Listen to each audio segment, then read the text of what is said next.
Hi guys, good morning. Welcome for my vlog today. Yan. Sa lahat po nang nanghihingi ng update sa bahay ni Ate Bing.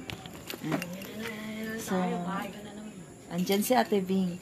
Sa lahat po nang nanghihingi ng update sa bahay ni Ate Bing, ang akala ni Ate Bing, makakalipat na siya ng March katapusan. So, expected niya yun, makalipat siya ng March katapusan. No, Ate Bing, no?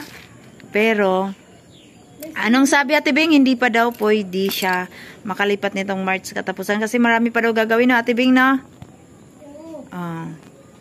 So, marami pang gagawin. Dahil yan, okay naman siya.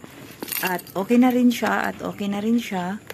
At okay na rin. Ayan. So, ayan na yung bubong. Diyan tataas yung bubong natin. Yan na lang ang lalagyan nila ng hollow block. At saka ito. Yan.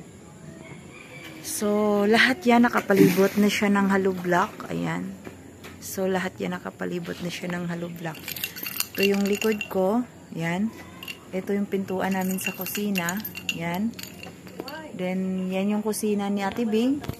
And ito yung gilid ni Ate Bing. Harap. Yan. Yan yung pintuan ni Ate Bing. Then, yan. So, sa lahat po nang nanghihingi ng update sa bahay ni Ate Bing. So, yan na po. Pinakita ko na po sa inyo.